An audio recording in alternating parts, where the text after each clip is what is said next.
അസ്സലാമു അലൈക്കും ഉസ്താദ്. ഒരു സംശയം, നമ്മൾ തൗബ ചെല്ലുകയാണെങ്കിൽ അതിൻ്റെ പൂർണ്ണമായിട്ടുള്ള രൂപം നമ്മൾ മലയാളത്തിൽ ചെല്ലിയാൽ മതിയോ, അല്ലെങ്കിൽ നല്ല ഭക്തിയോടെ ചെല്ലിയാൽ മതിയോ? മലയാളത്തിൽ പറഞ്ഞാൽ അങ്ങനെ ചെയ്താൽ മതിയോ? തൗബ എന്നാൽ പ്രത്യേകം ഒരു ഏട് വായിക്കലോ അല്ലെങ്കിൽ എന്തെങ്കിലും ഒരു ദുആ ചെയ്യലോ മാത്രമൊന്നുമല്ല.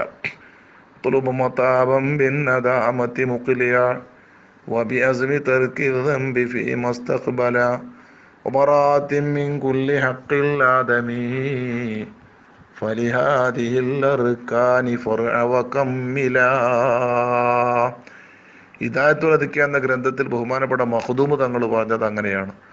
തൗബ എന്ന് പറഞ്ഞാൽ ഒന്ന്, ഹക്കടപാടുകളെല്ലാം തീർത്തും ഒഴിവായി, ഖളാ വീട്ടാനുള്ളതൊക്കെ ഖളാ വീട്ടി കൊടുക്കാനുള്ളതൊക്കെ കൊടുത്ത്, വല്ല ആളുകളെയും ആക്രമിച്ചതോ മറ്റാണെങ്കിലൊക്കെ പൊരുത്തപ്പെടിച്ച്, കഴിഞ്ഞു പോയ തെറ്റുകുറ്റങ്ങളിൽ നിർവ്യാജം ദുഃഖം രേഖപ്പെടുത്തി, തെറ്റുകുറ്റങ്ങളിൽ നിന്ന് പൂർണ്ണമായും വിട്ടുനിന്ന് ഇനി ഞാൻ ചെയ്യില്ല റബ്ബേ എന്ന പൂർണ്ണമായൊരു മനസ്സും പ്രതിജ്ഞയും ഉണ്ടാവുക.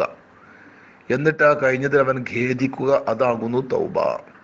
പ്രത്യേകം ഒന്ന് ചെല്ലണമെന്നുമില്ല. ഒരൽപ്പം ഇസ്തിഗ്ഫാറുകളൊക്കെ നടത്തിയാൽ, അതുപോലെ തന്നെ 2 റക്അത്ത് തൗബന്റെ മുമ്പ് നിസ്കരിക്കൽ സുന്നത്താണെന്ന് വരെ പലരും ഉണർത്തിയിട്ടുണ്ട്.